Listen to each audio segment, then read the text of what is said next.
to order, and I'm going to be a little bit self-serving here and start by wishing everybody a happy Irish Heritage Month. It's the first Irish Heritage Month in Canadian history as of Wednesday, March the 10th. So something I take great personal pride in. But anyway, I digress. Welcome, everybody. Thank you for joining us today. This is the 16th meeting of the Standing Committee on Natural Resources.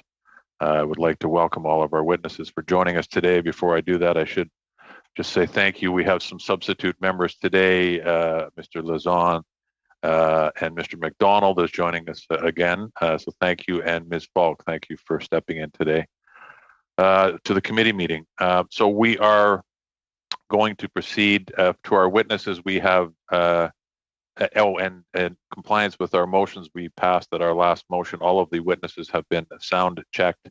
Their headsets are working and the translation services have been tested and everything should be compliant, so we shouldn't have any difficulty there. On that note, to our witnesses, you are free to and encouraged to speak in either of the official languages. You have translation at the bottom of your machine available to you for the benefit of others and for your own benefit. So make sure you have that accessible.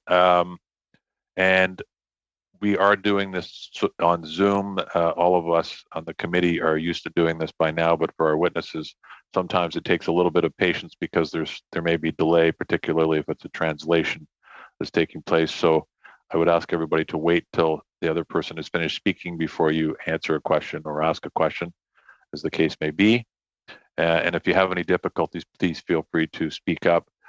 My job is to marshal us through the meeting, which I will give you advance warning, often includes cutting you off if we go past the allotted time for your speaking slot or for the time you've been allocated for asking or answering questions. So I'll apologize in advance. So on that note, I would like to welcome, we have 5 groups of witness today. We have BMO Capital Markets, Cameco Corporation, Fonds du Solitaire de Travail du Québec, Torngat Metals, and Vale Canada Limited. So thank you all for taking the time to be here today. Each group will be given up to 5 minutes to make initial remarks. At the conclusion of the remarks from all of the witnesses, they'll then open the floor to questions from committee members. So why don't we start in order that it appears on the agenda, which would mean Mr. Bahar from BMO Capital Markets. Sir, why don't you lead us off? Okay, thank you, Mr. Chair. So hello, everyone. Bonjour. My name is Ilan Bahar. I'm the co-head of BMO Capital Markets Global Metals and Mining Group in Investment and Corporate Banking. Thank you very much for inviting me to speak with you today. We at BMO greatly appreciate the opportunity to take part in your committee's timely study. As you know, mining is a cornerstone of the Canadian economy. The contribution of the mineral sector to Canada's GDP in 2018 reached $72 billion, or roughly 3.5% of total GDP. Mining provides employment for more than 626,000 Canadians, with 16,500 of those jobs held by Indigenous people. BMO has maintained a long-standing global leadership position in metals and mining, earning recognition as the best metals and mining investment bank by Global Finance magazine for the last 12 years, including this past year. Of equal importance, we're very proud of our efforts to contribute to Canada's increasing prominence worldwide in environmental, social, and governance, or ESG, considerations. BMO was named the top North American bank in the Corporate Knights 2021 Global 100 Most Sustainable Corporations in the World, to mention just one example. BMO is also increasingly prominent in sustainable finance, including as joint lead manager on a 5-year, $8 billion sustainable development bond issued by the World Bank. And just this past Wednesday, BMO announced its commitment to help and guide our clients drive economic transformation towards a net zero world. I mention these items because ESG responsibility has emerged as one of the keys to the future success of the metals and mining sector, as we in Canada stand on the brink of once-in-a-generation opportunities. Opportunities to create a new era of investment in mining and in emerging industrial and manufacturing sectors, opportunities to secure critical material sources and bolster supply chains, and opportunities to boost Canadian competitiveness while taking a leading role in the transformation to clean technologies such as electric vehicles, batteries, crucial to a net zero economy. Canada has the expertise in all facets of mining to tackle this defining challenge of the 21st century, and now we have renewed commitment to this goal from the federal government, both in its revised joint agreement with the United States last month and in the Prime Minister's mandate letters to Natural Resource Minister Seamus O'Regan and other ministers. To move ahead, we believe we need to focus above all on two areas. First, government at all levels in Canada must commit to working together to streamline the regulatory process in the mining sector. A transparent, predictable, and streamlined regulatory system that enhances collaboration among all levels of government, in our view, is vital. BMO favors regulation that carefully balances business and economic realities with public concerns on conservation, public safety, national security, and related issues, both when it comes to the environment and foreign investment. Second, the government could look at the entire range of tax, regulatory, and financial support programs to determine the most effective means of incentivizing investment in metals and mining in Canada. Would the government, for example, want to establish new federal funding to assist companies that are focused on the discovery and development of metals and minerals crucial to green technology advances? Or would it consider upgrading the mineral exploration tax credit and flow-through share incentives with the aim of making Canada a world leader in the development of critical battery minerals? We at BMO, of course, support the goal of harnessing our competitive edge in mining to accelerate the pro-growth strategy that former Innovation Minister Navneet Bains called Mines to Mobility. Accordingly, we should recognize that our mining sector's ESG initiatives, which are widely recognized as the world standard, are increasingly attracting countries around the world seeking ethically produced critical minerals to enable their clean technologies. This, combined with a desire in many countries to obtain secure access to mineral supplies from jurisdictions with similar political and economic values, gives Canada a clear advantage as an optimal source for critical minerals in a post-COVID recovery. For countries that must secure a source of critical minerals to address climate change, Canada can and should be the answer. With tax and regulatory regimes that encourage investment, there's no doubt Canada has the entrepreneurial skills, the raw materials, and the commitment to sustainable economic growth that can cement our global leadership in this valuable and urgently important sector. Thank you very much for having me, and I look forward to your questions. Thank you very much, sir. I appreciate that. All right, next up, we have Mr. Austin from Cameco Corporation. Thank you very much, Mr. Chair. Can everyone hear me okay? We're good. Good afternoon. My pleasure to appear at committee today on behalf of Cameco Corporation to discuss critical minerals and Canada's role as a responsible source of these valuable commodities as we move to a low-carbon post-COVID-19 economy.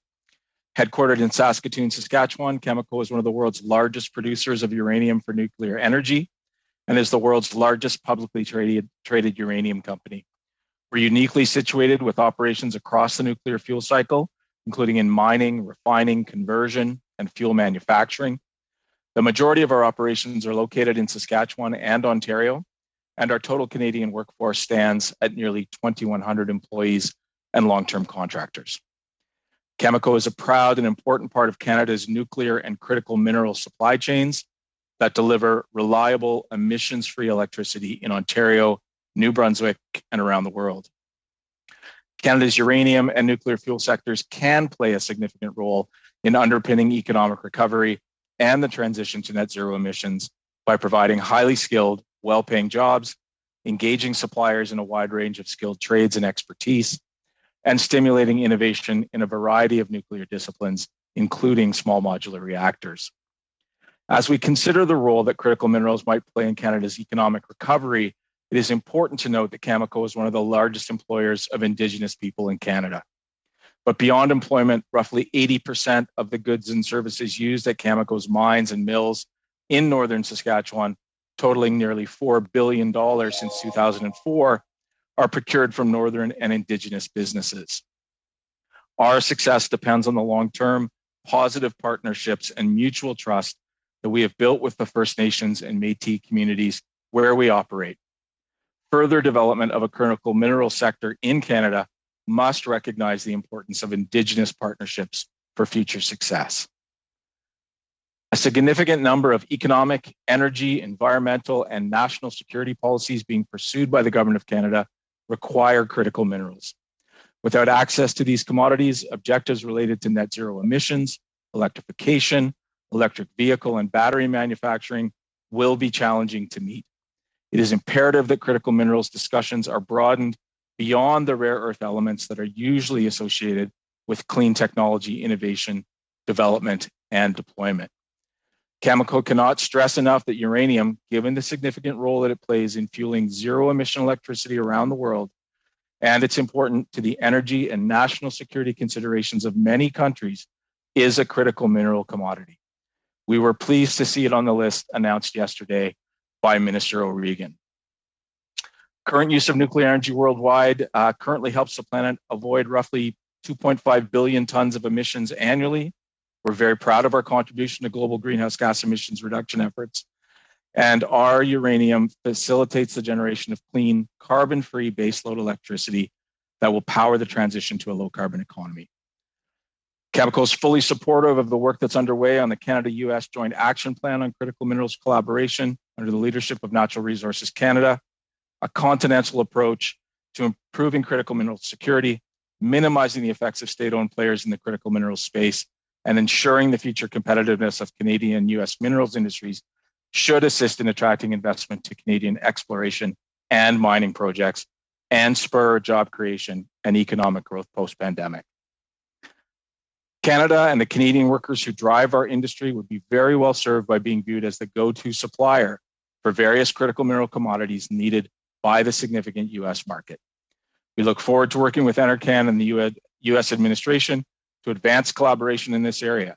With operations on both sides of the border, Cameco has a deep understanding of the bilateral challenges and opportunities and is willing to share our experiences with officials from both governments if it would be helpful. Canada's resource wealth has long been a major driver of the country's financial health, socioeconomic well-being, and job creation efforts. The addition of critical minerals to Canada's resource endowment will only enhance the resource sector's economic contributions and our reputation as responsible resource developers that meet the standards of ESG investors. Canada's economic prosperity is linked to our ability to responsibly and sustainably develop and export our abundant natural resources and the value-added products that use them. We commend Canada's inclusion of uranium on its listing of critical minerals. We ask that the committee recognize the sizable contributions that Canadian uranium makes towards domestic and international goals of cleaner air, energy security, and a low-carbon economy. There are significant opportunities available to ensure that there is supply chain security for critical minerals and to enhance cooperation on initiatives that address climate change in Canada and the United States. We should position ourselves as the critical mineral supplier of choice to our largest trading partner and put in place policies and regulations that enable resource companies to benefit from that relationship. Thank you for your time. Thank you very much, Mr. Austin. Appreciate that. Next, we have Mr. Brasseau. Bonjour. Good morning, Mr. Chairman, ladies and gentlemen, members. Thank you very much for inviting me to address the committee today. We were created in response to the financial crisis. The FTQ Solidarity Fund is currently the largest Labour-sponsored fund in Canada with $15.6 billion in net assets. It's more than 700 Quebecers who are shareholders in the fund. That is one worker out of 6. For each dollar in federal tax credits given to our partners, we invest $8.85 to support development in the economy and jobs. The investments of the fund support companies who see spin-offs in Quebec as well as elsewhere. The fund is visible in all of the sectors of the economy, including mining, as well the transport electrification sector. Our investment portfolio includes a number of value-added companies in the mining sector, in a sector that seeks to decarbonize our economy, among others. The fund invests in the mining and has been investing in the mining sector for 25 years. It is part of the economic cycle. We're recognized for our expertise and our partner network. We've been investing in the mining sector, in processing, and also invest in public and private companies linked to that sector. Regarding critical minerals, we believe that the government has a major role to play there. Governments are in a position to take on higher risk than what we're able to assume as a fund. Exploration and the processing of these minerals might be the way forward for a strategic partnership. However, without targeted support by federal and provincial governments, it would be difficult to move forward with these partnerships that have the necessary technique to pursue strategic projects. The electrification of transportation is a turning point with respect to the offer and supply of these minerals. In addition, there are the issues of production and managing energy. The auto industry, to cite one example, is also concerned by the long-term access to the things required to produce electric vehicles and to further the stock of cars, but also with respect to charging infrastructure currently in existence. As a corporate citizen, the fund has the willingness and the duty to contribute to the efforts to decarbonizing transportation economy, in addition to taking part in a fair energy transition by adopting fair and equitable strategies that is socially responsible. Our strategy is to invest in the enhancement of clean technologies or technologies that will foster the adoption of new methods that will enable us to reduce GHGs. The local transformation of our resources is a first means of reaching this objective. To create an integrated value chain that moves from exploration to processing that is based on the green design of commodities and by fostering recycling and developing a circular economy are vital to decarbonize our economy, all the while fostering economic and social growth of both Canada and Quebec. The fund has a structuring effect on the economy as a whole because it usually represents many of the investments that are involved in risk capital and development capital in Quebec. The fund's contribution also stands out through its pursuit of objectives that are focused on people by looking towards long-term returns. This is an economy where often investors are looking only for an immediate return. The fund rather has developed responsible investment policies. This is framed by the impact analysis of investments on a company as to the persons who work there, as to the company, as well as the communities where these companies exist. This constant pursuit of relevance has led the fund to be able to contribute to the major issues of our time by becoming involved in major human, technology, and energy transitions, and that are a feature of our time. In closing, the fund, and this is something that we'd like to ask you to retain from our testimony. First of all, as a major player, a responsible investor, as well as an impact investor. The fund has a major network of partners, and we are the voice of SMEs. The fund is also actively involved in the energy transition, in decarbonizing the economy, and in the circular economy. In other words, the fund is a primary partner, and we're at the forefront of the circular economy and decarbonizing the economy. Thank you very much. Thank you, sir. Okay, next we have Mr. Fung from Torngat Metals. Chair, committee members, panelists, good afternoon. Let me begin by emphasizing that there's an opportunity for Canadian leadership in this vital strategic sector that we cannot afford to miss. I will focus on three topics. First, the opportunity to build a critical new industry in Canada.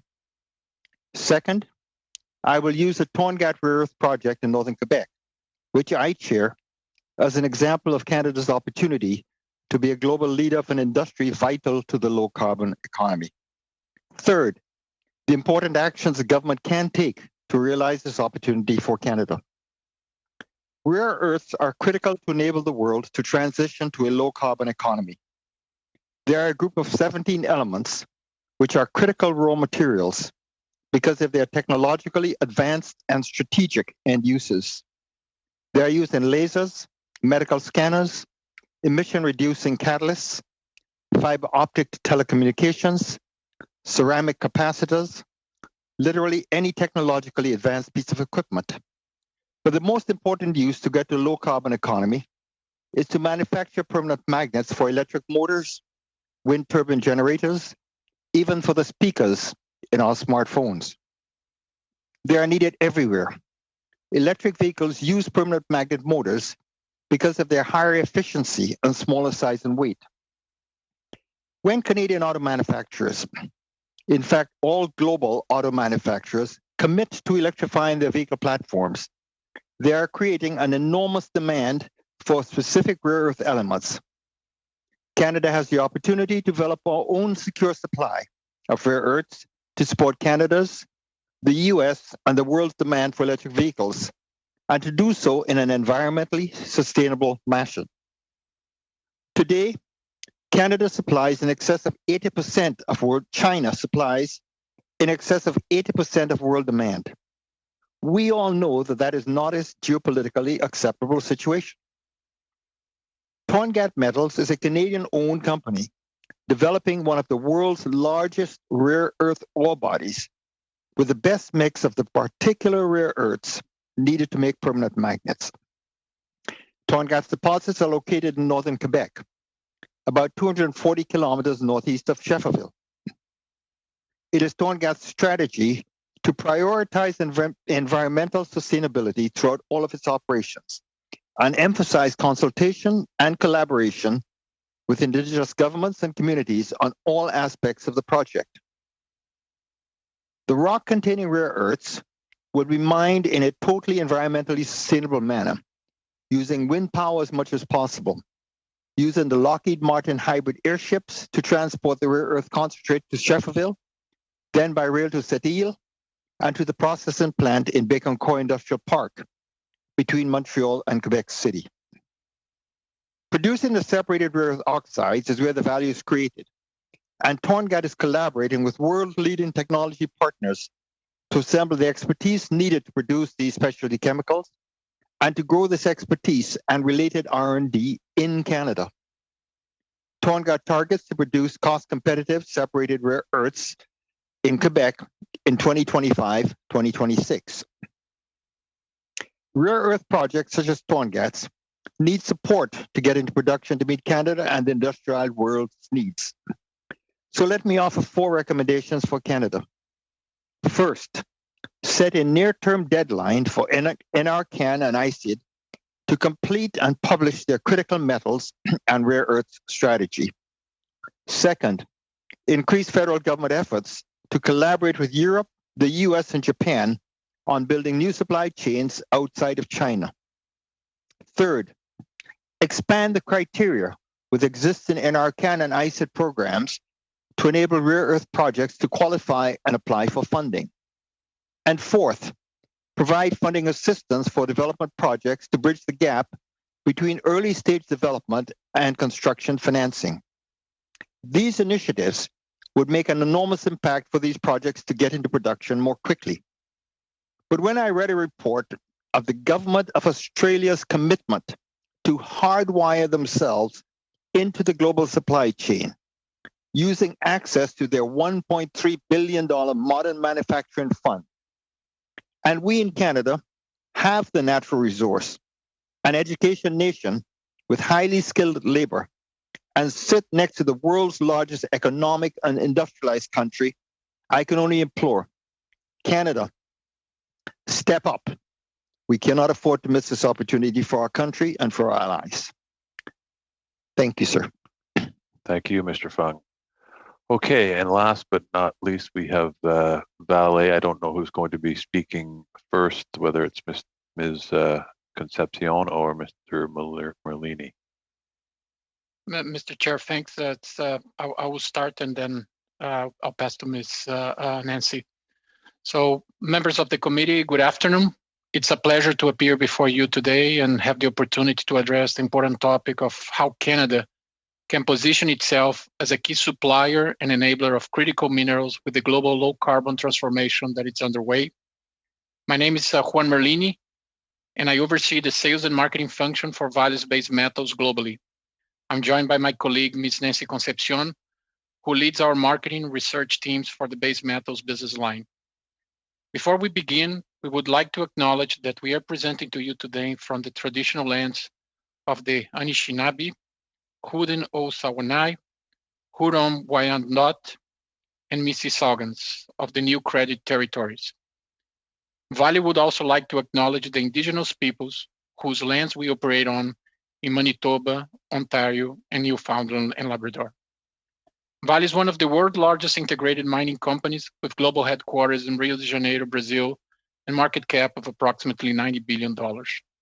Our global base metals business has a rich 119 years of history, is headquartered in Toronto, and has operations across 5 continents. We are present in Newfoundland and Labrador, Ontario, and Manitoba. As one of the largest producers of high-quality nickel and an important producer of copper and responsibly sourced cobalt, we produce the metals that are critical to building a cleaner and greener future. Our operations in Canada provide employment to over 12,500 Canadians, and our direct and indirect GDP contribution to the Canadian economy over the past decade has totaled 43.7 billion Canadian, which includes 12.7 billion in capital investments. Vale Canada produced 90,000 tons of nickel, representing 51% of the country's nickel output. For copper, Vale Canada produced over 125,000 tons, representing 23% of the country's copper output. Regarding other key minerals for the low carbon economy, Vale Canada also produced over 2,000 tons of cobalt, as well as platinum and palladium. Vale shares the government's determination to decarbonize the Canadian economy and create a greener and healthier future for Canadians. We have set ambitious decarbonization goals for all of Vale's business across the world. By 2030, our plan is to achieve a 33% reduction in GHG emissions and by 2050, carbon neutrality. Our company has announced $2 billion to meet these ambitious goals, and we are already underway in defining projects to get us to this target. These efforts have and will involve far-reaching changes. I'd like to highlight that Vale in Ontario has already spent $1.5 billion to clean the air we breathe. Our Clean AER, Atmospheric Emissions Reduction Project, was the single largest environmental investment in the history of Greater Sudbury and resulted in an 85% reduction in sulfur dioxide, 40% reductions in metals particulate, and 40% reductions in greenhouse gas from our Copper Cliff smelter complex. Looking to the present and future, we are focusing our efforts on electrifying our fleet, switching our fuels from diesel to biofuels, and exploring the feasibility of storing carbon in tailings. Our GHG agenda is only one part of Vale's base metals' broader effort to advance the environment, social, and governance performance of our company and our industry. Given the issues around critical minerals in other parts of the world, we believe that Canadian mining sector has a special responsibility to set the standard in terms of building positive relationship with local communities and delivering benefits to Indigenous partners and other stakeholders where we do business. As we look to the future, we believe that Vale is well positioned to contribute to the development of the electric vehicle industry. We produce 3 key base metals here in Canada: nickel, cobalt, and copper. All of them are important components of the EV supply chain, but meeting Canada's aspirations to be a player in this market will involve addressing some important issues. Meeting the rising demand will be a challenge, particularly for copper and nickel. We also need to develop a strategic long-term relationship in key space, such as EVs, and this includes partnership with leading academics, institutions, customers, and OEM producers that support long-term and significant investment. These innovation and supply chain ecosystems are essential. Coordination among government levels will also be very important, as the supply chain will need federal, provincial, and local coordination to ensure that we can respond to this generational opportunity as efficiently and cohesively as possible. Bringing new nickel, copper, or cobalt deposits online is a capital-intensive and takes considerable amount of time. Even the most stable and favorable mining investment jurisdictions like Canada, it still takes at least 7 to 10 years from the discovery of a viable deposit until you have a commercial production. All of these highlight the need of having the greatest amount of policy certainty, permitting support, coordination, and commitment from governments is essential for success. Without their attention to the upstream and the necessary investment in the upstream aspects of the supply chain and relevant processing development, this will constrain the development of the EV supply chain in Canada. We see industry, downstream manufacturers, and all levels of government as partners. And in order for a North American supply chain to be developed and remain robust, we will all need to work together to make this happen. I'll pass now on to my colleague Nancy, as she will highlight the landscape for EVs. I may have to stop you there because the time limit is 5 minutes per witness group. So if you have something very brief to add, go ahead, but we're going to have to move into questions quickly. Yeah, thank you, Chair. We just have 3 key points that we can cover. One is that the EV industry has clearly crossed a point of no return for the auto industry. Over $300 billion has been invested as the development of EV models, and battery producers have contributed roughly $130 billion of investment. So now is time to see some significant investment in developing the resources to expand raw material supply. Second point is the localization of the supply chain, which is already taking place. We've seen battery hubs growing across Europe, across the UK, Canada, and the US. And the third, very abbreviated point is really that Canada is well positioned. And I think Juan covered many of the points, as have other committee members. So thank you for that. And I'll turn it back to Juan just for closing. Thank you. And on behalf of RNNR Base Metals headquartered here in Canada, we thank you again for the opportunity to appear before you today. And we will look forward for any questions that we may have. Thank you. Oh, thank you. And thanks to all our witnesses. I think that's the first time I haven't had to interrupt somebody to get them to wrap up. So I'm grateful for that. So we'll move on to our first round of questions for 6 minutes each, starting with Mr. McLean. Well, thank you, Mr. Chair, and allow me to be the first to thank all our witnesses here today who've provided a 5-minute glimpse of obviously their operations and how we're going to move forward in this industry. Very interesting. My first question is going to go to BMO, Mr. Bahar. Mr. Bahar, one thing we've heard in this committee before that I'd like you to elaborate on, please, is the nature of how much of this industry is controlled by foreign actors around the world and where Canada is lagging right now. That is, some foreign actors in particular, which may not have Canada's interest at heart. We're looking at China.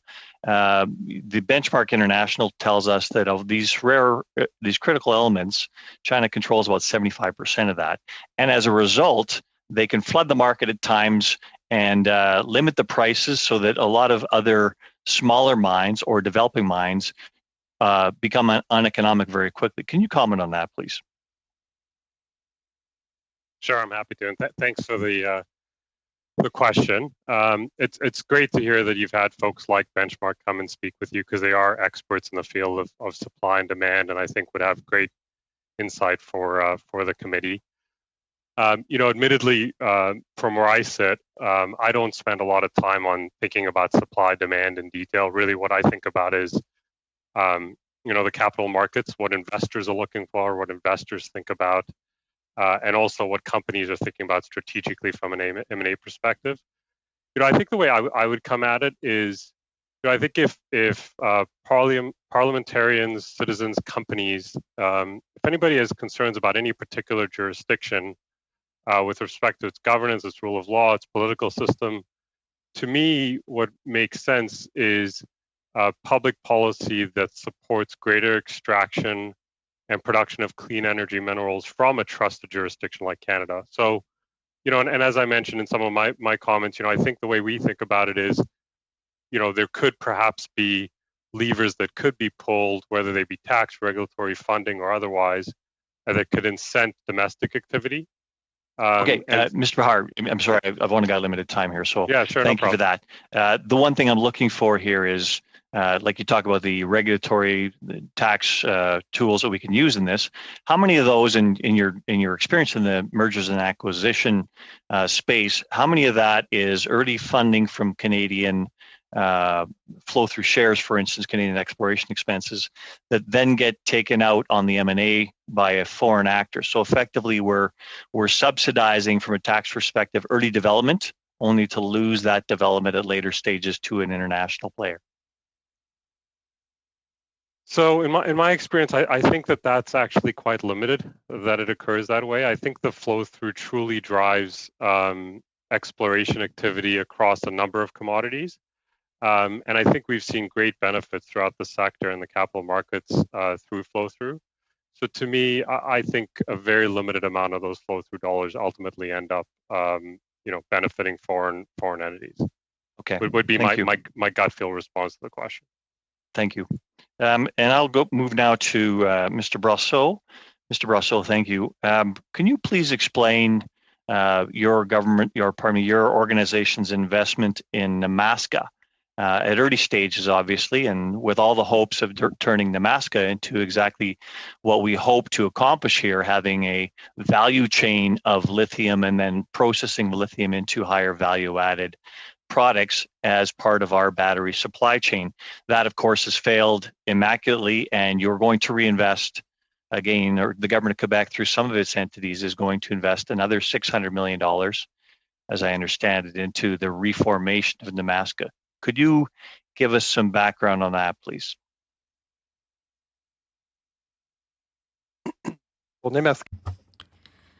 I'd like to add something to Nemaska. In fact, the fund was involved in the site, but we are a minority shareholder.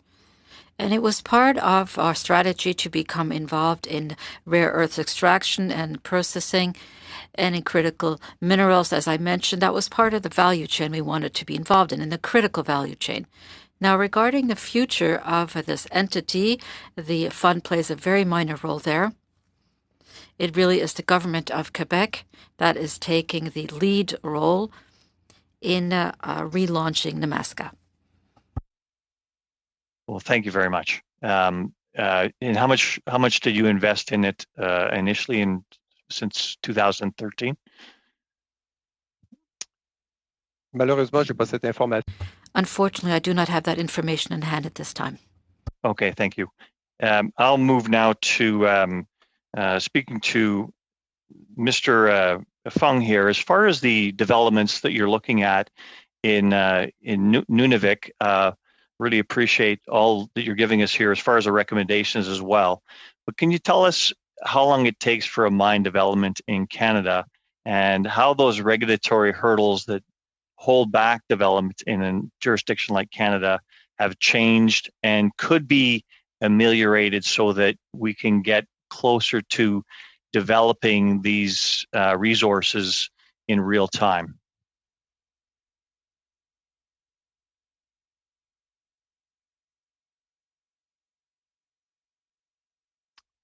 Sorry, Mr. Fung, you might be, I'm not sure Our ore body, I'm sorry, is in northern Quebec. We're pretty well on the Quebec-Labrador border. The real issue for companies like ourselves is not so much the regulatory, because we can deal with the regulatory. The big issue, especially in the rare earth specific area, because you've got such a big dominant player like China, it is extraordinarily difficult to finance from the time of which you really get the deposit, drill the deposit, and move into production. Because this is the time when essentially you're most vulnerable. And this is where in terms of my recommendation, we're talking in terms of government stepping in to help to get you between the time of really defining the resource to get you to into a point where you can get the normal financial instruments to work. Okay. Thank you. Thank you. Thanks, Mr. McLean. Mr. Lefebvre, over to you for 6 minutes. Thank you, Mr. Chair, and I'd like to also thank all the witnesses for being here today. Merci beaucoup tout le monde de s'avoir déplacé. Thank you very much for being with us today. At Valley that are in my backyard, just down the street here from me. I'm coming to you from Sudbury. I'd like to talk to BMO, Mr. Bahar, very quickly. In your presentation, you talk a lot about supplier of choice. So, and I think when you talk about that, you're more talking about the exploration side and the extraction side, right? So that Canada can become that supplier of choice in that sense. And I think one of the things that we're trying to explore in this committee, how can we make sure that the whole value-added chain is kept in Canada? And that's always a tough part, because Canada usually, we take our minerals, we explore, extract, process sometimes, and then usually leaves the country. And it's an input somewhere else, manufactured, and then we'll buy it back from here. And what economic point of view or investment point of view from BMO, what are you concerned about, or quick thoughts on how can we achieve that in Canada to be more, make sure that that value-added chain is more done inside of Canada? Yeah, it's a great question, and I wish I was better placed to actually answer it. I focus so I'm so focused on just metals and mining that my clients are metals and mining companies that I really focus on the first part of the value chain. So I recognize your limited time, and I don't want to take it trying to respond to that because it's a very broad question. It is but it's such an important one, right? Because it's great that okay, we can extract more. Great, it's going to leave the country. Well, we've added a few jobs here on the extraction side and exploration side, but then it's gone. And I think that we're trying to say, and that's why I'd like to talk to my folks at Vale. And I know we process it here in Sudbury. And now, what is I guess your plan, or I'd like you guys to kind of share your ideas as to how we can, and how Vale is exploring possibilities of creating more of a value-added chain in Canada. Obviously, I'd like it to be in Sudbury in my backyard, but I'm very nationalistic in my approach. It can be done anywhere in Canada. So, but how do we ensure that, and what are you guys working towards achieving that? Mr. Lefebvre, thanks for the question. I think there is a big opportunity for the North American EV industry, considering all the changes going on in the world and the strategic need to ensure the availability of the resources and all the materials required for the EV to foster that supply chain in the country. So definitely there is a big supply chain in China that it's being built and will continue growing to supply the rest of the industry. But we are seeing more and more this coming in North America and in Europe as well. So what we are doing, we are in discussions with all the players in this industry to ensure that there are opportunities to be explored here in the country. So, I mean, not only in Canada, but in North America as a whole, because most of these auto producers are here. So we are in negotiations. We are looking. I mean, currently our product will require some processing depending on the use. But I think there is a big opportunity with the right coordination, with the right support to foster that. The challenge, just to finish the point, is that the demand is much higher than what is available. So in order to foster that additional supply of materials, we will need a lot of support and coordination in order to make that happen, because otherwise the auto industry will find other sources to supply their needs.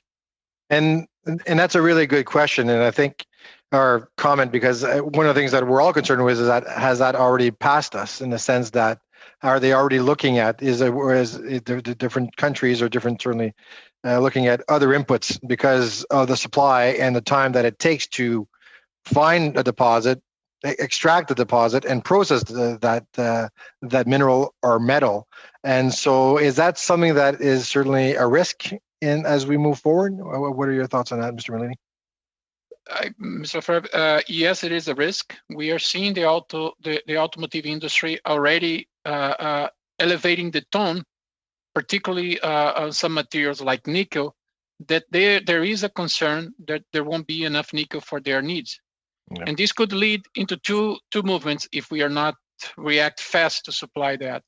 They will find another substitute, so they will find other material to supply, or they will foster production in other regions that will be able to supply that need. So the risk is real. And that's what happened in 2007, 2008, when the price of nickel skyrocketed, and then we called the Indonesian nickel called pig nickel, and they flooded the market with that to drive the price down. But the quality is completely different. So, and I appreciate that, Mr. Chair. How much time do I have left?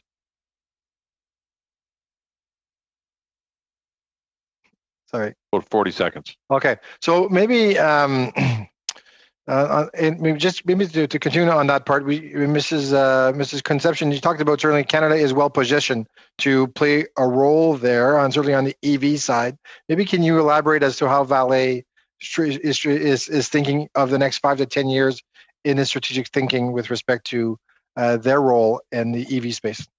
Yes, thank you for the question. I can elaborate on that. It's really around a short-term plan that's looking at leveraging our existing assets within Canada to satisfy the demands of the players, particularly the automakers who are coming to us and asking for supply. And then I think there's a longer-term plan that says we do have some assets in Canada that would be fantastic to develop, and they haven't been economic to date, that could in the long term satisfy a lot more of the demand, especially from a local or regional perspective. So we're working on both of those fronts, both in the short term to try to make immediate change, and then in the long term to look at how do we move forward and make a deposit that maybe hasn't been economically viable in the past. How do we make those financials look better? Thank you. Thank you. Thank you, Mr. Lefebvre. Mr. Simard, over to you, sir. Merci. Thank you very much, Mr. Chair. I would have a quick question for Mr. Brousseau. So, as all self-respecting Quebec men, I'm very familiar with the Fonds de Solidarité, and I have RSPs there as well. You've indicated in your presentation, Mr. Brousseau, that there might be some work required on behalf of government regarding the risks that are tied to these new technologies. And that will come into play with critical metals, among others, with transportation electrification. I've become aware of the Quebec strategy, that is the Critical Metals Development Plan, where there will be some 90 million allocated for the 2020 period to 2025.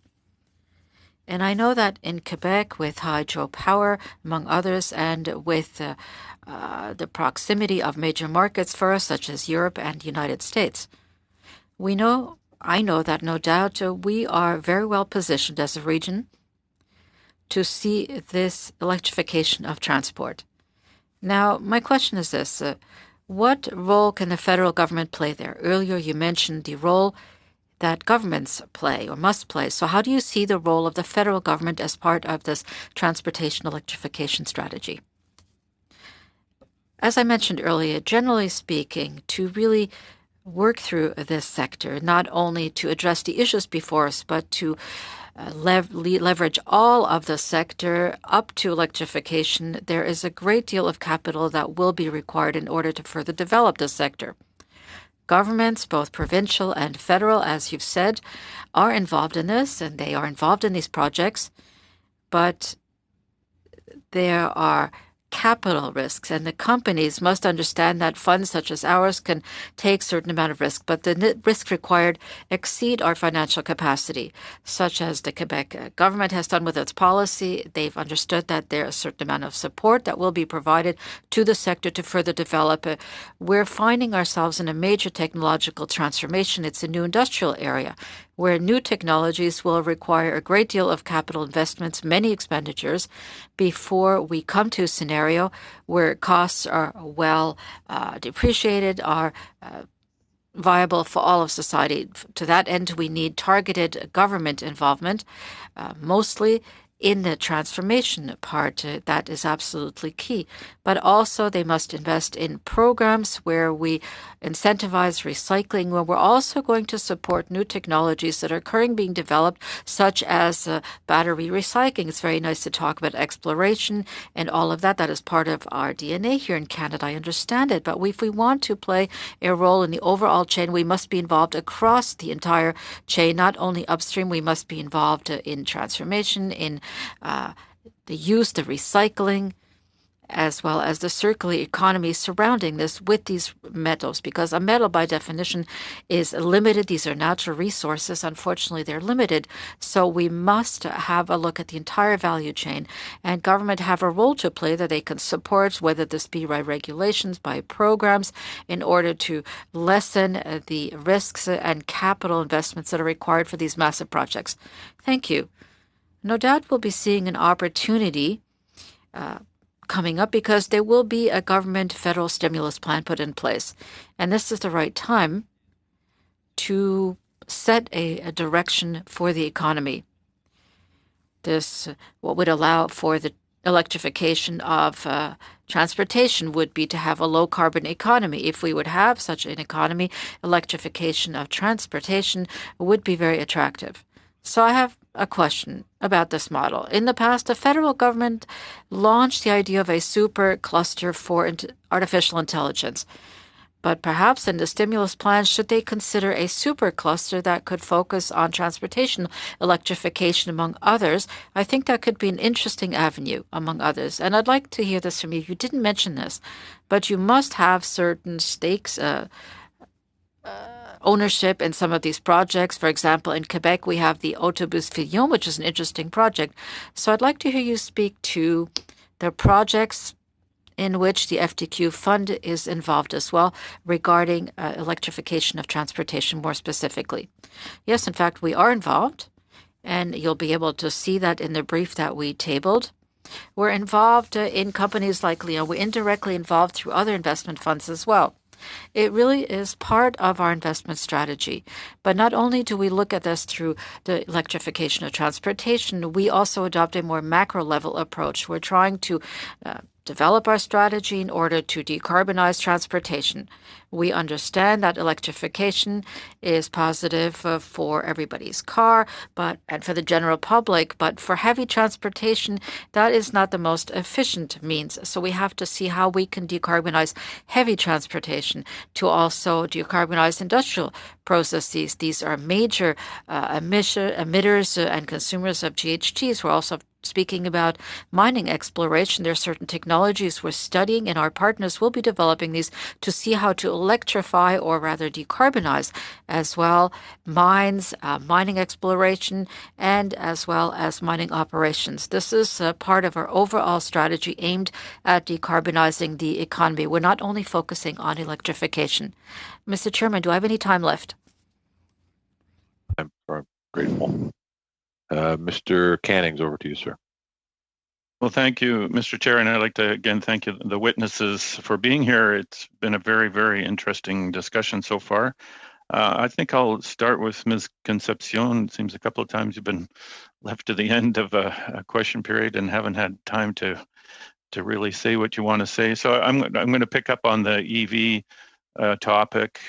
You said we're reaching or had crossed the point of no return. I saw a recent poll where it showed that 70% of Canadians were seriously considering buying an electric vehicle as their next car, and that Canada is well positioned to take advantage of this.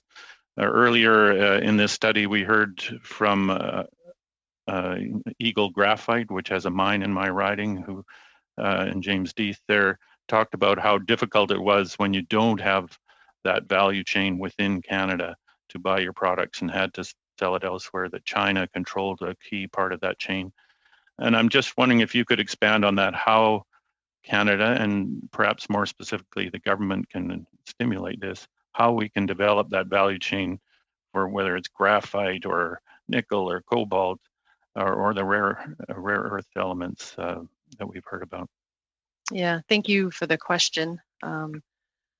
I think there's several paths that can be taken in order to develop. I think it's important to understand that supply chain will develop naturally following the automakers. So as automakers transfer into production of EVs, the supply chain will build around them. It's just more convenient, it lowers emissions, it lowers carbon footprint.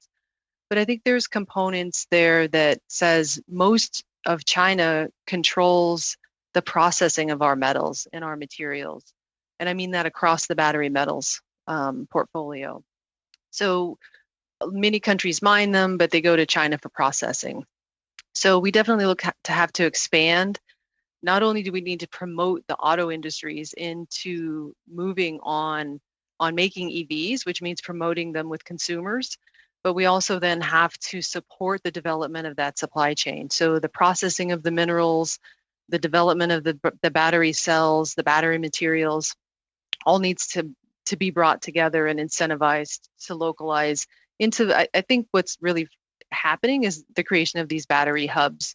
So we're seeing them form across the world, particularly in Europe, which is new, but they're starting to form in North America as well. Okay, thank you. And I just want to jump from there to Mr. Fung. You talked about the Australian commitment to develop these value chains and develop these critical mineral activities. Just wondering if you could expand on that, what Australia is is doing and what Canada should be doing along those lines? Well, look, thank you so much for this question. What I find interesting so far is, in Canada, we've been talking about the batteries. Everybody's forgotten that you can have a car needs something to power it, which is the permanent magnets to build those electric motors.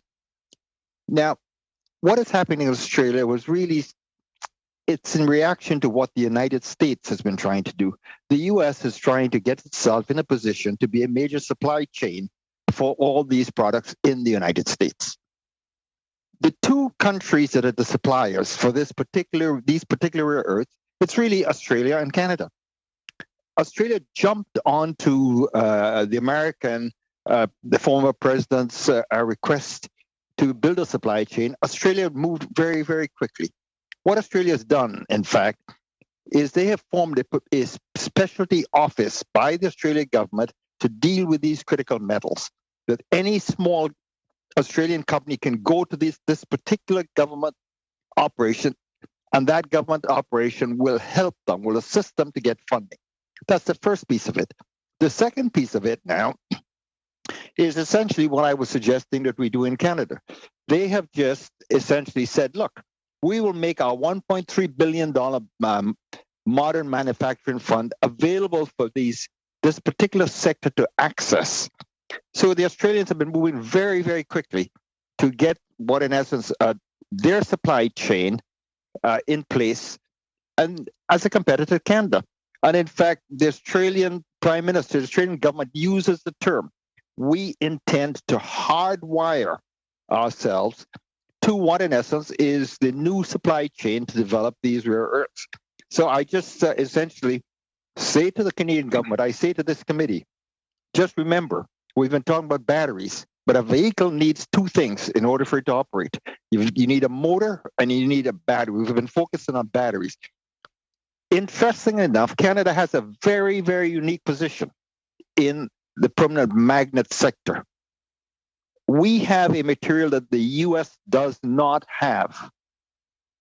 And it's these particular rare earth elements which are needed for the permanent magnets for the electric motors.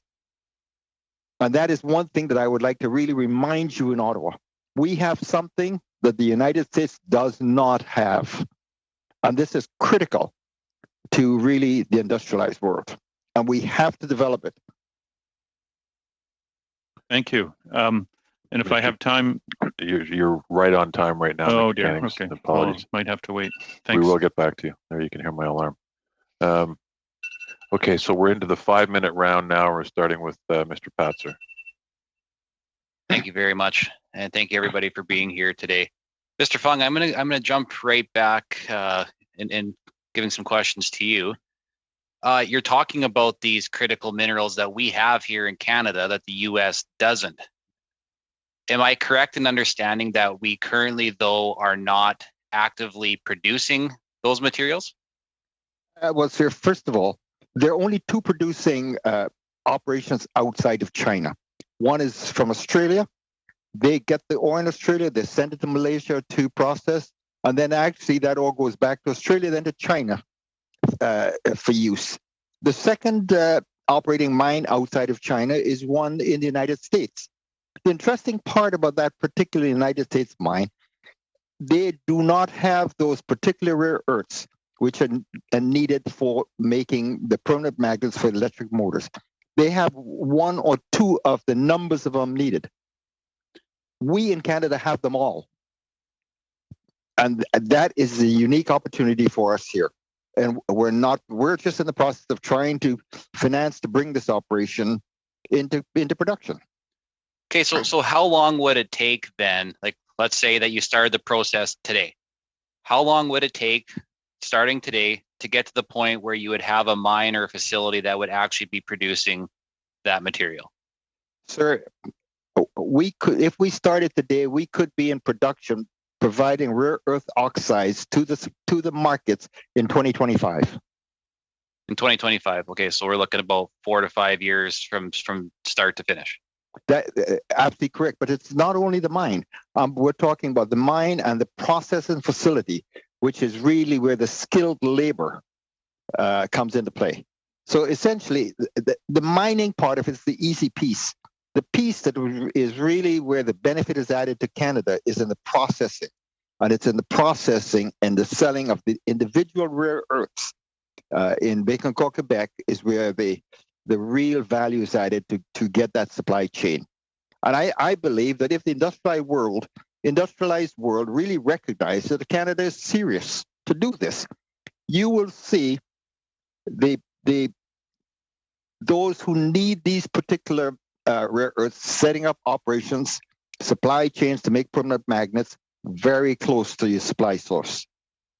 Is there any issue or concerns about having companies who are under state-controlled interference from China, from the CCP, from trying to set up shop in Canada to secure those critical minerals at the peril and risk of Canada's interests?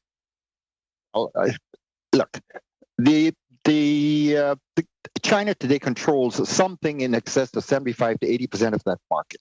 Essentially, they have the mines, they have the processing. Not only do they have the processing, but they were smart enough.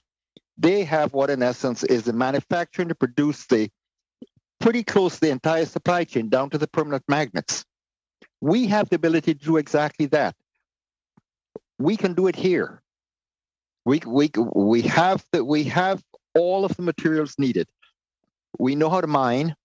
We know how to get it into the processes facility. We know how to do it. In fact, Torngate is probably the most advanced of the developing companies to produce this material right across the spectrum in the world outside of China. Okay. Mr. Austin, it's great to have another person from Saskatchewan joining the committee. So thank you very much for being here. I'm just curious. I mean, Cameco is a great success story for Saskatchewan. Unfortunately, there's been a couple of closures over the last number of years. I'm just curious to get those mines reopened. Like what's the outlook for that, and what would it take to get those mines functioning again down the road? Thank you very much for the question. So the first instance, our Cigar Lake mine, that will come back on as soon as the pandemic conditions allow it. It was taken down last year and also this year in response to trying to keep the pandemic out of northern Saskatchewan. We didn't want to inadvertently become a site for community spread. So as soon as the pandemic conditions relent, we'll be in a position to think about opening Cigar Lake. No immediate decisions on that, but that is the one that will come online first. With respect to McArthur River, that was taken offline in 2018 as a result of low uranium prices. And in order for that to come back online, we're going to have to see a rebound in those prices and to have that uranium being delivered into long-term contracts, frankly. We see light at the end of the tunnel. It's been a bit of a trough, a long trough for uranium prices, but we see some improvement in the future. Thanks, Mr. Austin. Thanks, Mr. Patzer. Thank you. Mr. Sidhu, over to you for 5 minutes. Thank you, Mr. Chair, and thank you to all our witnesses for being here with us today. My first question is for Mr. Bahar. You mentioned BMO has won awards and is recognized as one of the most sustainable corporations in the world. Can you walk this committee through BMO's sustainable investment portfolio, possibly pointing to similar investments in critical mineral projects around the world, and inform us of what the results of those investments are? Thanks. And thank you for the question. So BMO, just this Wednesday, BMO announced the net zero policy. As part of that, BMO also has a fund focused on sustainable finance. We also have a portion of BMO Asset Management overall and BMO GAM that has an ESG focused investment arm. I admittedly don't have in front of me the particular investments that each of those have made. But there's certainly a focus in various parts of BMO to make investments focused on sustainability. The fund itself is a fund that capital markets is close to and is in the early days of being developed and developing its strategy going forward. Thank you for that. And Mr. Fung, you had mentioned the importance of processing the material here in Canada, and I really appreciate your insights into what Australia and the US and other countries are doing. What is the hesitancy by the industry in adding processing capacity here in Canada? Like, what exactly is it? I know it's nothing new, but if you can provide some insights into that. Well, I mean, I assume that you were focusing strictly on what I'm talking about with respect to the rare earths. Essentially, the big issue, of course, is that when you have someone as dominant as China controlling that industry, they've done it before. They see a competitor getting involved, and so they collapse the prices. One of the interesting things about, let me call it this, the particular rare earth situation. What I understand from studies which have been done really by NRCan. Once we get to being able to produce the rare earth oxides and the individual rare earth elements that we're talking about in Bacon core, the process from going from that, what in essence to in essence the particular alloys to make permanent magnets, is very, very similar to the aluminum sector.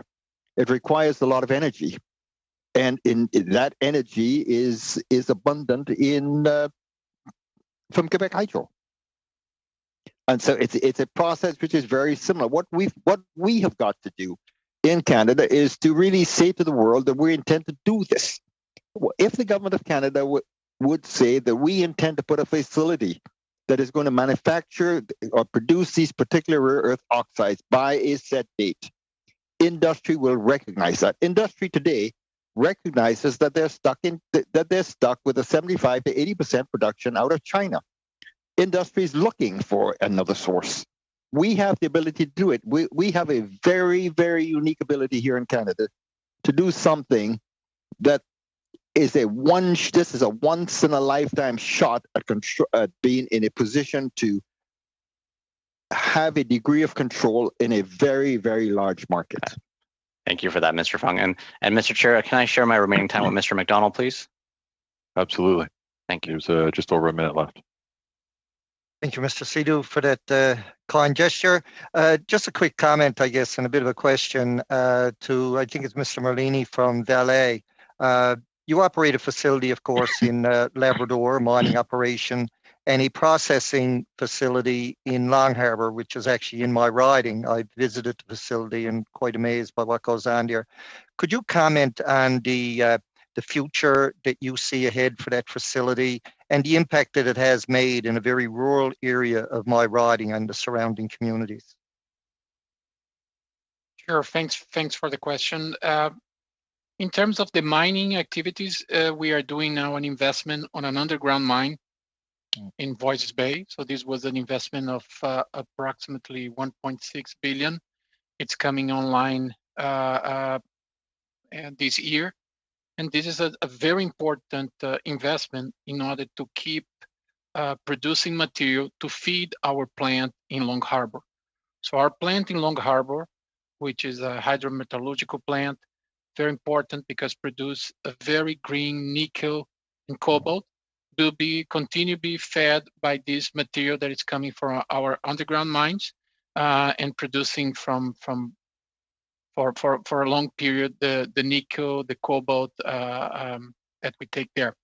So these are planned, and we will continue looking for other opportunities from the mining side to feed our plant in Long Harbour. Thank you. Thank you. Thanks, Mr. McDonald. Okay, up next for 2.5 minutes is Mr. Simard. Merci beaucoup. Thank you very much, Mr. Chairman. Mr. Fung, I was listening to you carefully. I just want to make sure that you can hear me well. Can you hear the interpretation, Mr. Fung? OK. Je vous ai écouté attentivement et vous avez piqué ma... I was listening carefully to you, and you piqued my curiosity with this idea of oxide rare earths. I understand that it's similar to the electrolysis we see in aluminum. You're able to produce permanent elements. But my fear is this, and I'd like to hear you speak to this, is that if we're the only ones who have that kind of oxide rare earth, we extract the material and it is then sent off to other countries to be developed. And a witness appeared before the committee some time ago, and he said that it would be important to put in place a reserve of critical minerals so that we can develop them, so that as part of the value chain, we have that development taking place here in Quebec or in Canada. So I'd like to hear you speak to the specific potential of the oxide rare earths. So what is our potential for producing these rare elements? I'm very happy you asked that question, because that's exactly where I'd like to go. We can produce the rare earth oxides for sale in Bécancour, Quebec. If we stop there, what in essence is other countries, other places have the ability to develop further along what I call the value chain. What I am suggesting is not only do we produce and sell the rare earth oxides at Bécancour, Quebec, but we go further downstream where we produce the actual magnets, and then if possible, produce the actual electric motors in Quebec to sell to the world. That's where I am coming from with respect to this. The further downstream we can go, the better off we are. I am not a supporter, frankly, of us producing rare earths and selling them all over the world to other places. What I'd like to see is we develop as much of a downstream operation in Canada as possible. Merci, monsieur. Thank you, Mr. Fung. Perhaps I have very little time left. Si vous avez la possibilité, monsieur Fung, j'aimerais bien. Mr. Fung, if you have the opportunity, I'd like you to perhaps follow through on some documentation to send to an analyst, because I would like to delve further into that question. Thank you very much for your testimony. Thank you, Mr. Simard. Mr. Cannings? Thank you. I'm going to turn to Mr. Bahar and talk about, we've heard a lot about the rare earths, the rare metals, but it strikes me that when we're talking about electrification of our whole energy system, one of the elements we have to talk about is copper, because if we're going to move that electricity around, we'll need a lot of wire. And I'm just wondering if you might want to spend some time commenting on Canada's opportunity in copper. I know copper mining built my riding back, 100 years ago. There's still some big mines just outside my riding. And if you could talk about copper and our opportunities there and what we can do. Sure, happy to. Listen, I completely agree with your comments. Copper is critical for this transition. I mean, you think about charging stations alone and the need for copper to support electric vehicles. Canada has a great skill set in copper. There's many mines throughout the country in various provinces. We're a big producer. Mr. Merlini spoke about Valley's copper production, but we have mines on the west side of the country, we have mines throughout. And there's a large number of junior companies as well looking for funding to either explore for mines or develop mines. So it's a clear skill set we have. I think the capital markets are well aligned across base metal companies. And absolutely, the world will need more, and we're well positioned to deliver it. Well, thank you. And just to continue on with that, in terms of developing these new mines, both you and others talked about getting more clarity, more, more efficiency in moving these mines along. Several people have talked about the role of Indigenous people in the mining industry. Just wondering if you could comment on how implementing the principles of UNDRIP might bring some of that clarity to the industry and help us in that regard. So I think the way I would answer that question is there obviously are a number of competing factors at play. Capital markets like to see processes streamlined and like to see investments advance exploration to development to mines. And certainly that's what investors like to see. Government obviously has to weigh a number of factors in allowing development to happen to make sure that those factors are considered appropriately and while at the same time satisfying investors' needs. So I think there's a balance at play for us. I come back to what I said initially, which is whatever can be done to streamline process, we think is constructive and positive to supply chains in Canada. Thank you, Mr. Cannings. Over to Mr. Lloyd for 5 minutes. Thank you, Mr. Chair. This question might be best directed at Mr. Fung from Torngat. You were talking about dirigibles and things like that, ways to ensure. It's one thing to get the mines approved.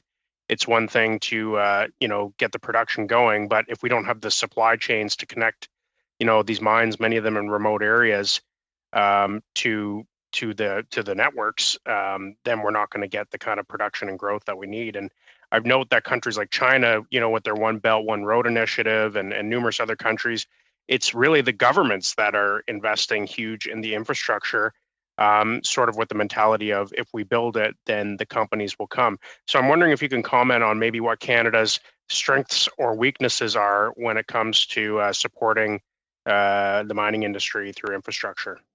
Well, first of all, I won't comment on the mining sector as a whole, but I will comment specifically on the rare earths. The issue on the particular rare earths situation is that when you have a country like China controlling so much of the world's supply, they can move that commodity price up and down as they did in 2011. So they have the ability to really move you from what in essence is a profitable entity into a losing entity. And that's why you need the government to step in to really go alongside investors to say, look, we understand what's going on, but we are saying to the marketplace that this is going to happen. We are going to be a producer of these particular rare earth oxides, which are needed to make the permanent magnets for electric motors. Once the government steps in alongside the private investor to get this done, the marketplace will then step in. What the marketplace is really concerned about is the fact that when you have a state like China controlling so much of that market, they can move that commodity price up and down. That is the issue in the rare earths. That is not the issue, as I understand it, right across the mining spectrum. So the manipulation of the prices of these rare earth commodities is really destabilizing investment in this industry. And do you think it's being used as a political power tool to prevent other countries from effectively developing their own rare earth mineral industries? I can't. I won't comment on the fact that it is being used as a power tool. But let me suggest something, a way for you to take a look at it as the government of Canada. Think in terms of, let me call it a triangle. And a triangle is sitting on one point. You've got this trillions and trillions of dollars of industry sitting on that one particular point. And what is that one particular point? That is literally the key piece of all the technological industries. It's the rare earths.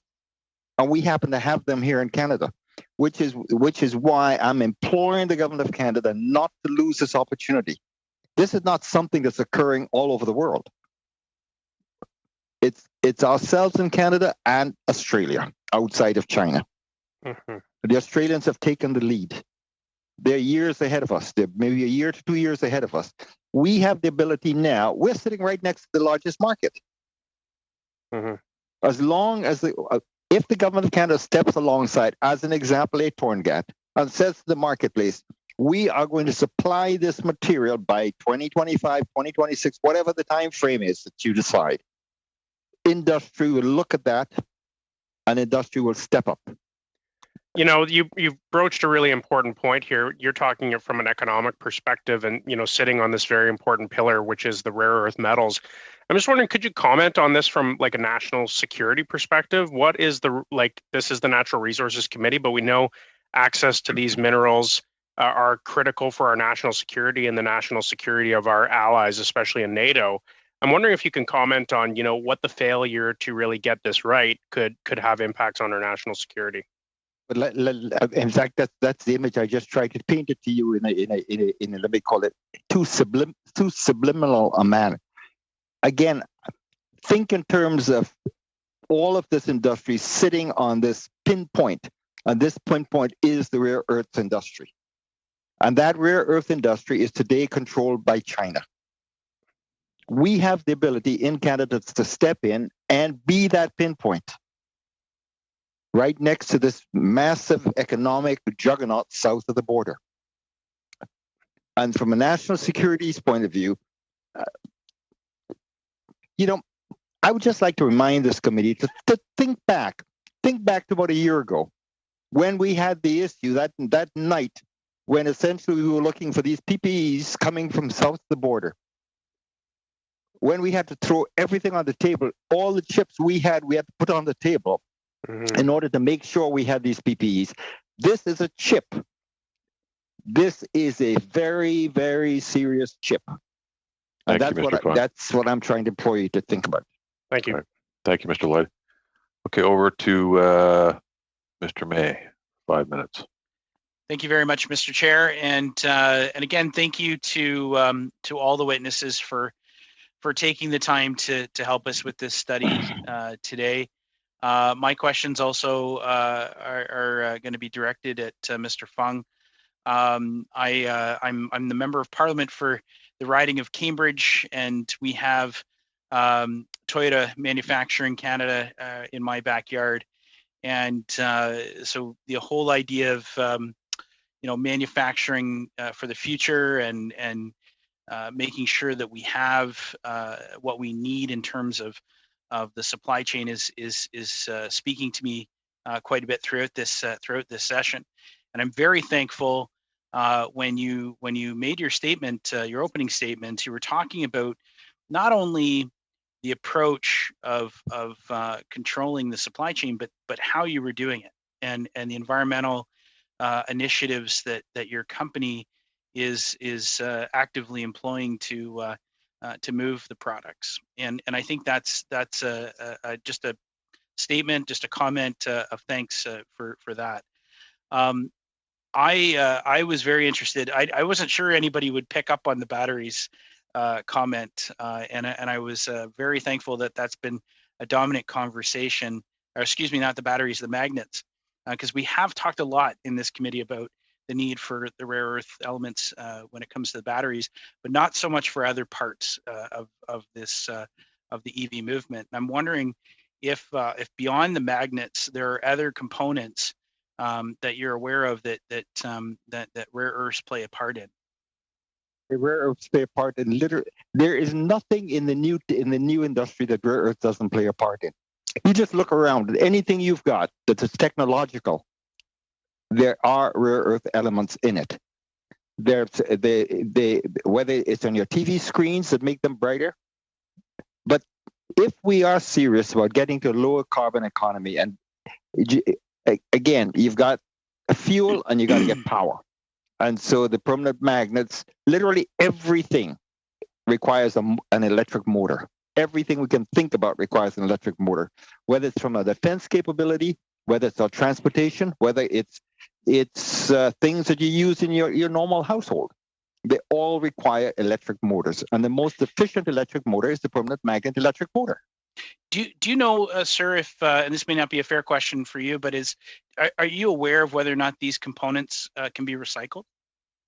I believe several of the components can be recycled, and in fact, that is something that the Americans have been trying to do, to take a look at actually recycling some of these components.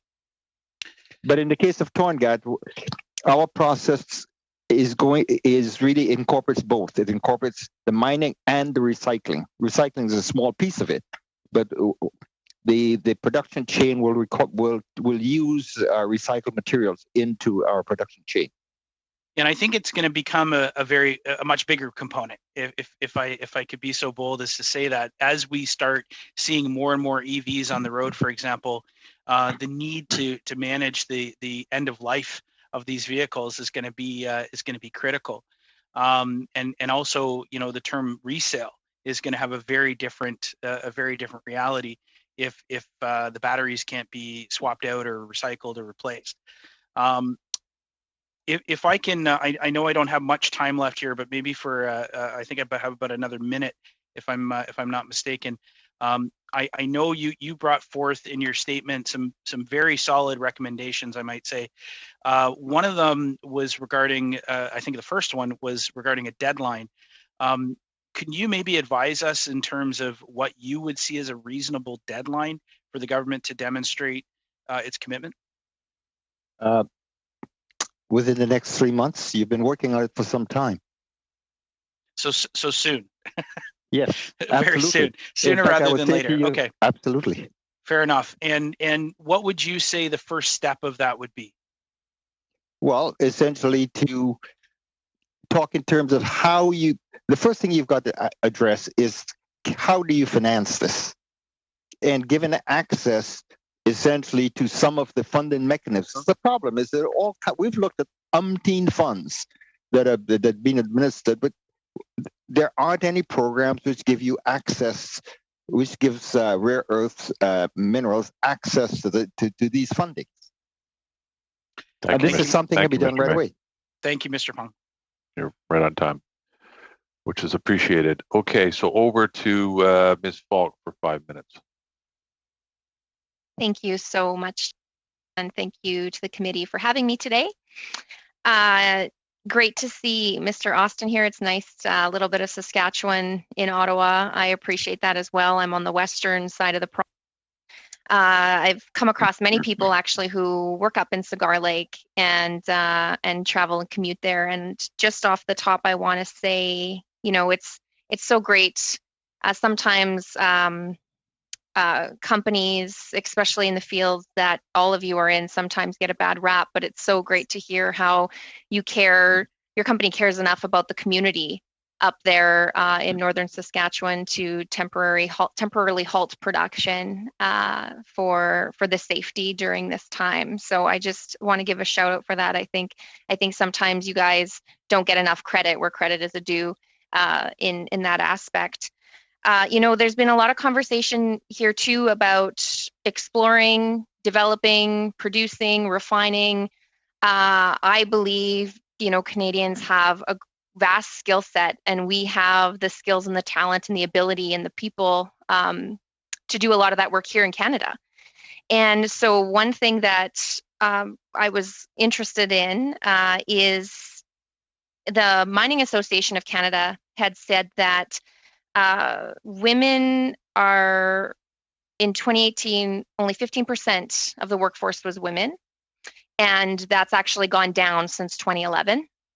And so I'm wondering if anybody could maybe make mention of why that might be, why we're actually seeing a decline. And this was before COVID. Obviously, this was done in 2018. So why there was that drop in women participation in the workforce when it comes to mining?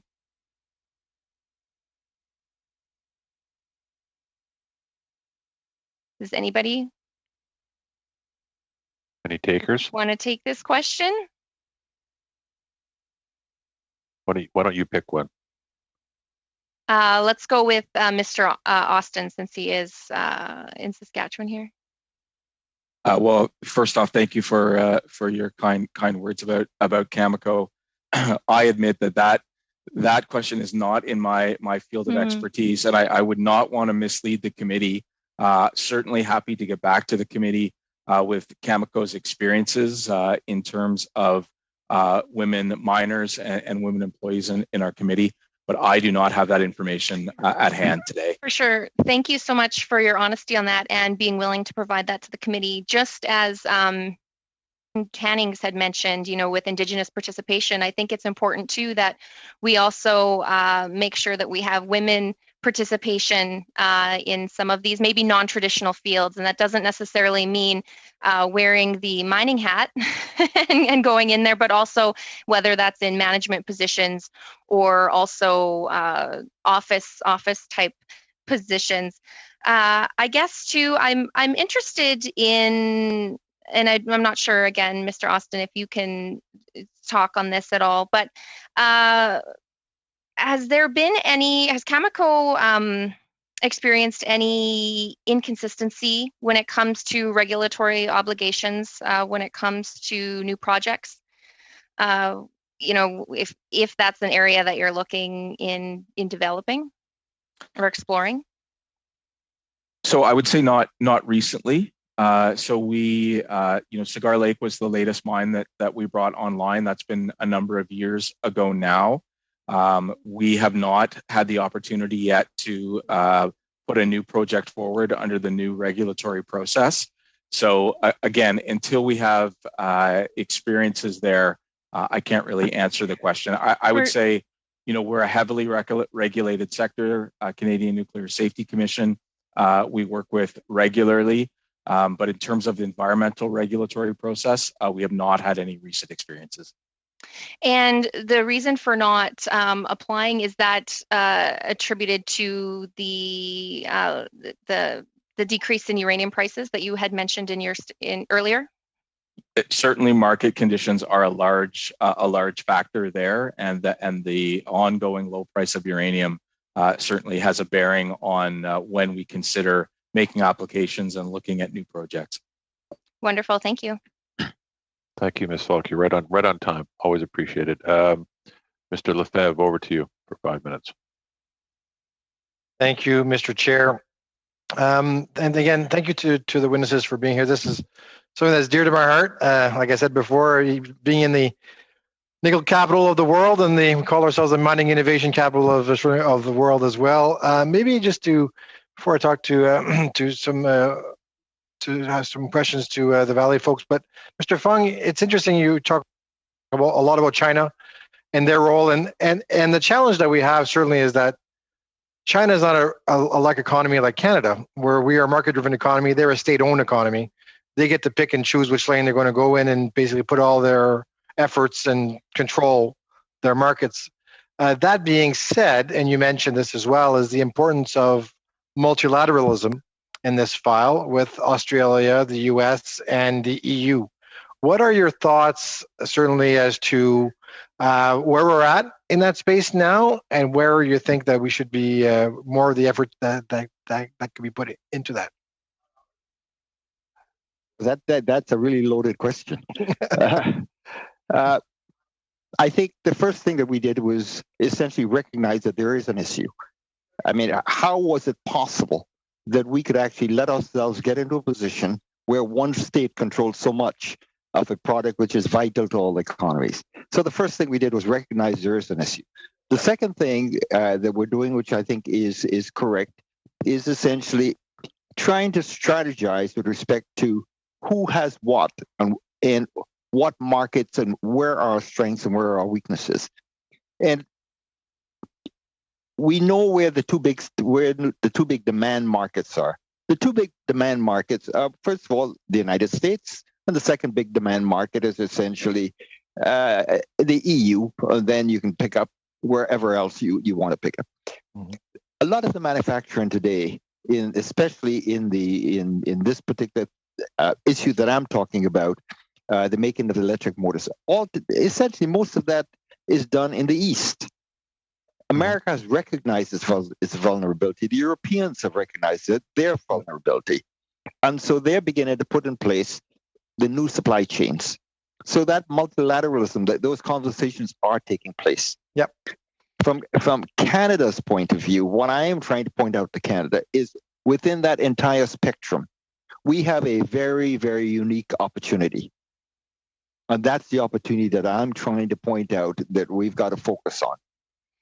Thank you, and I appreciate that. And maybe I'll ask either Mr. Concepcion or Mr. Merlini maybe to opine on that as well, because you're an international company, right? You have assets certainly here in Canada, but around the world, right? And how are you seeing certainly these market forces? Because again, in my first intervention, I talked about certainly having a made in Canada solution, having everything here. That'd be the best case scenario they get from a Canadian perspective. But it's certainly from a market perspective, that's not always the case because of the market forces and multilateralism that comes into play. So in your experiences, and certainly being an international company, how do you see the space developing, certainly on the nickel side, on the cobalt, and on the copper side, as to building that value chain, the value added chain, and the challenges that you see because of and the opportunities because of this of the world structure we have now, the geopolitical situation. Yeah, no, thanks, Mr. Lefebvre, for the question. And yes, we are seeing a lot of movements in different regions. As an example, in UK, there is a battery hub being developed, and there is a strong support from the UK government in order to foster that industry. Okay, Jamie, and I'll just stop you there. How many minerals and metals do the UK have on their lands to produce those battery that they need to? Very, very, very limited. So all Thank the you. upstream, That's what I thought, and that's the point we have been telling them, that it's not about fostering a battery hub there, but the issue is, where is the upstream part of that? All right. Another example, which is very strong, and most of you have heard, is about Indonesia. The Indonesian government, it is really fostering a big support, as they have a very large resources of nickel, and competing with our Canadian nickel to support a whole investment on the supply chain for the EVs. So yes, we are seeing that, and I think this will continue as the supply chains will become more critical for the auto industry. Thank you. Thank you, Mr. Lefebvre. Thank you. I could go on and on, but I really want to thank the witnesses on this. Thank you. Great, thanks. Mr. Smart, over to you for 2.5 minutes, please. Merci. Thank you very much, Mr. Chair. I know that, Mr. Fung, a lot of questions have been put to you today, but I will also ask you a question. Perhaps you know this. As to aluminum, in the United States, aluminum is a matter of national security. Generally, the U.S. Obtains its supplies from Canada and especially Quebec when it comes to aluminum. But earlier, you spoke about these oxide rare earths and these elements. I asked a question that came back in our first session, that is, how to perhaps set aside reserves of critical rare earths and minerals in Canada. Should the government not ensure that these kinds of natural resources, of which we do hold a major portion that remains in Canada and should be developed, perhaps should we not have legislation that will cover that? What do you think? That's a tough question. And the really what you have to balance on that is essentially three things. You've got to balance the fact, do you hold the resource in the ground? The second thing you've got to balance is essentially, what is the marketplace going to do per se? Will there be other sources of supply? And the third thing you've got to balance is the financial marketplace.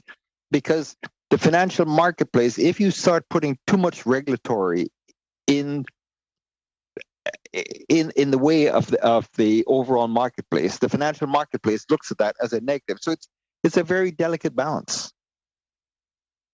But I think Canada, and I think that we've shown we're pretty good at dealing with this balance. Oui, merci. Thank you. Well, the reason I'm saying this is because in my own mind, and you'll tell me if I'm correct or not, we know that the United States are going to rejoin the Paris Agreement. Earlier, you mentioned the permanent elements and how we could develop that, but I have the sense that in the electrification of transportation, the United States might be more likely to obtain supplies from Canada rather than China, and China is a major player. Should that not be an opportunity for us here in Canada to develop that niche? But to develop that niche, we, of course, have to have the resource available. So that's how I mean this. So I'm wondering if you believe that my idea is the correct one or not. Well, we have the resource available. We do have the resource available, and essentially the big market is sitting south of us. It's very easy to access that market, and in terms of our overall strategic development with that market, this is something that we essentially have to balance. How do we develop it? How fast do we develop it? And how much of the downstream do we retain here in Canada? And what I would like to encourage is we have a very, very highly skilled workforce, and we should develop a lot of that downstream here in Canada. Thank you, Mr. Simard. Mr. Cannings, over to you. Well, thank you. And I think I'll follow up on my question that I posed to Mr. Bahar in my last round and pose the same one more or less to Mr. Merlin. Vale is a big company, operations around the world. You, in your testimony, you talked about the need for more certainty. And I'm just wondering about the Declaration of the Rights of Indigenous People that the federal government is moving forward on. British Columbia has passed legislation, you know, and this is partly in response to some pretty disastrous examples of resource extraction and their impacts on Indigenous people, with a giant mine in Yellowknife, for instance. And some of the mining developments that have suffered real delays have suffered because they forged ahead without that really informed consent of Indigenous people. So I'm just wondering if you think that the United Nations Declaration on the Rights of Indigenous People would help bring that certainty to mine development and investors, and, you know, help us move forward more quickly. Mr. Cannings, thanks for the question. Yes, I do believe the mining industry is going through a big transformation, and all the ESG compliance. It's something that will become a mandatory thing. So having the social embedded on the companies, this is something we are taking. Vale Canada is taking it as a very strong commitment, and I do think that this will be differentiating companies in the mining sector. So I could share some examples of how we are moving into that direction, increasing, particularly in our operations in Voisey's Bay, with the partnership with the Indigenous communities. We have increasing significantly the number of employment of Indigenous communities. We have been partnering in order to develop the communities. We have, just as an example, in Voisey's Bay, 43% Aboriginal employment in our operations. So this is something that will be more than just a statement, but something that we need to be put in practice by all the industry, and Vale is taking very seriously. And just to comment on a very quickly on one point, very quickly, yes, please. Ms. Falk mentioned about the women number in the mining sector. Just to share, because actually Vale is on the other side. So just to share, in 2020, we achieved a 26% increase in women in our workforce. We provided technical training for more than 500 newly highly women to work on operational roles. So Vale is also very committed with the D&I agenda. And we saw actually in 2020 the opposite trend that we have seen in the industry. Thank you, Mr. Cannings. Members, it's 2:44 by my clock here. We're supposed to stop at 2:45. We do have some committee business, which we've allocated 15 minutes. It'll probably take less than that. I'm prepared to. We have Mr. McLean and then Mr. Sidhu last. I'm prepared to go ahead with them. I'll even cut Mr. Sidhu short. If people want to do that, then we can finish this round and go into committee business. But it means we might be here till 3:10, if that's okay. I'm not hearing any objections. Sounds great. Okay, great. All right, Mr. McLean, the floor is yours. Thank you, Mr. Chair. And you can't see my video. Something's happened with my computer and doesn't recognize my camera suddenly. And, you know, I went through an update. We know what you look like. Okay, it is me. A lot of questions here that I have. But let me go to Mr. Austin, first of all, in Cameco. Mr. Austin, can you tell us how much of your current supply goes towards Asian markets? And break that down, please. Certainly, thanks for the question. So our major Asian markets would be South Korea, Japan, and China. And I would say probably in the neighborhood of 25% of our sales go into those markets. And break down by South Korea, Japan, and China, how much each? South Korea, Japan, and China. So Japan about 14%, China 10%, South Korea, depending, somewhere in that neighborhood, 5 to 10% as well. Okay, and your forward growth perspective is as far as what you see on the horizon here for when you restart McLean Creek, MacArthur River. Where do you see that supply going? So our largest customer continues to be the United States at about 30%. They have the highest number of reactors operating in the world right now. The largest growth opportunities, frankly, are in China and India. That is where they've both announced significant nuclear power growth programs, and that's where the markets are moving to. And most of your competitors that are getting, building mines in Saskatchewan and in your resource belt there, how many of those are where you're seeing the competition from Chinese owned or Chinese financed entities? That's a very good question. I know that they're actively pursuing opportunities there. The foreign investment considerations come into play. So it's hard to say at this point. They're actively looking. Do you know when those companies are established in China, or pardon me, in Saskatchewan? Does the supply go directly to the owner at the end of the day, or does it go onto a market for clearing? It would depend on the offtake arrangements that were in place between the entities. So it's hard to say. We wouldn't have a look in on that. Okay, thank you. And Mr. Fung, I had a question for you, and I really appreciate that you understand and were able to illustrate to us that battery storage is only energy storage, whereas what you're talking about is electromagnetic power. So much different concept than a battery-powered car. And that's an important distinction there.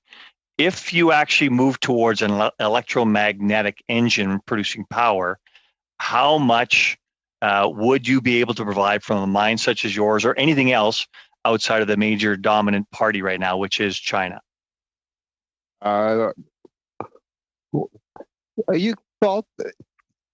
I can't tell you with respect to China, but I can tell you when we take a look at really all the resources outside of China, that the resources available in our particular mine, our particular mining area in northern Quebec, is greater than all of the rest of the projects combined. Okay, Ms. Concepcion, I think I have time for a little bit of a question with you here. Can you talk about battery electric vehicle supply? And as Mr. Brosseau indicated earlier, costs going forward are going to increase because of the finite supply. Can you actually talk about what the costs look like on a forward curve basis for these key elements?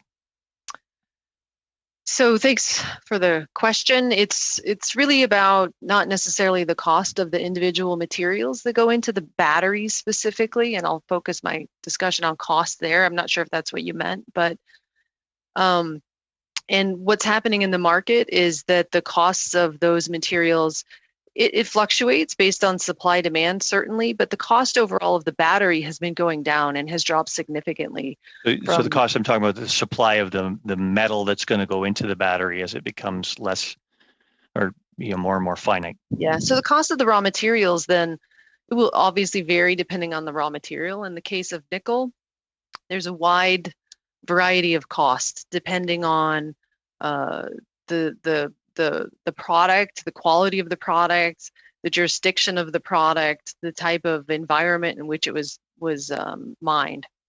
So it can vary wildly. Naturally, as we progress forward, we would anticipate those costs to fluctuate somewhat as well as new supply comes on board.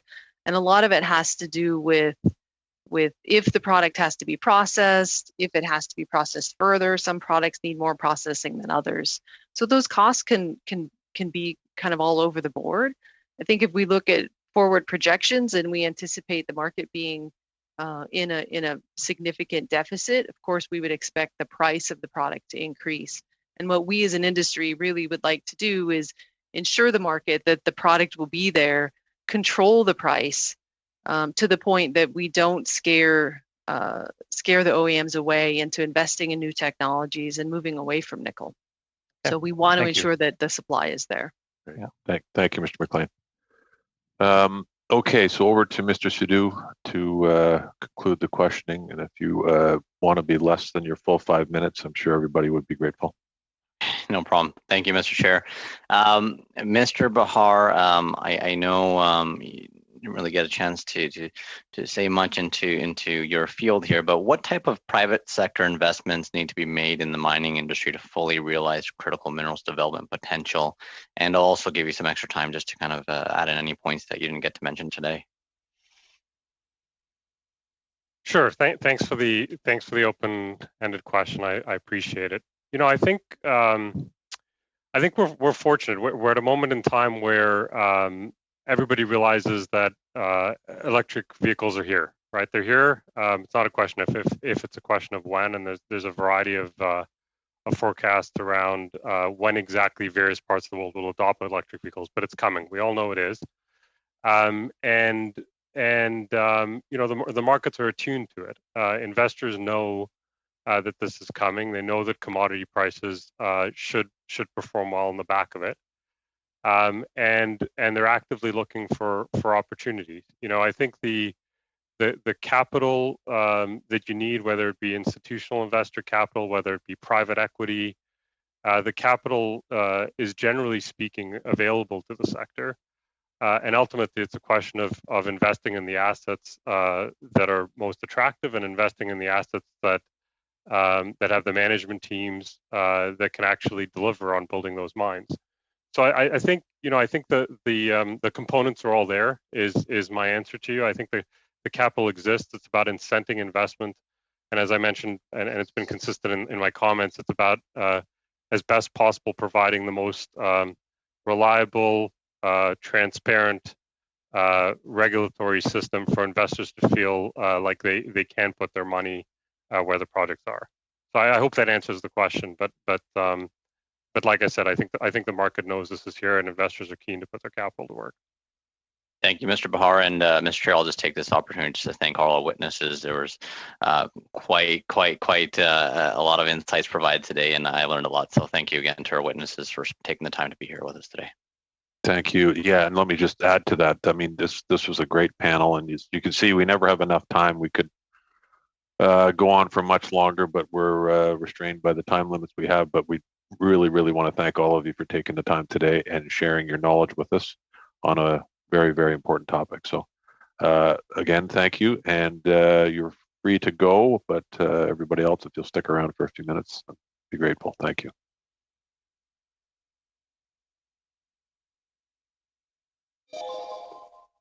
Merci beaucoup. Merci pour l'occasion. Okay, so there's really just two things. One is last week everybody should have received by email a copy of the budget proposal for this study. It's $4,350. Look, essentially it just covers the cost of the headsets and all of the technology that's associated with getting witnesses here by Zoom. There's no magic to it. There's no food on it, so we don't have to discuss important things like that. So, but we do need to approve the budget. So I'm assuming, unless anybody has any questions, can I just see a show of thumbs, maybe? Okay. My thumb is up. I was just going to say, Greg, I'm assuming your thumb is up, but thank you. Okay, that's great. So then the only other thing really I want to talk about today is our schedule for the next, the next 2 months, really, or a month and a half, mostly because during that period, there's several non-sitting weeks. So starting with next week. So when we come back the week of the 22nd, on the 22nd, the minister will be appearing before the committee to discuss estimates. And then on Friday, the 26th, we will have another panel on this study on critical minerals.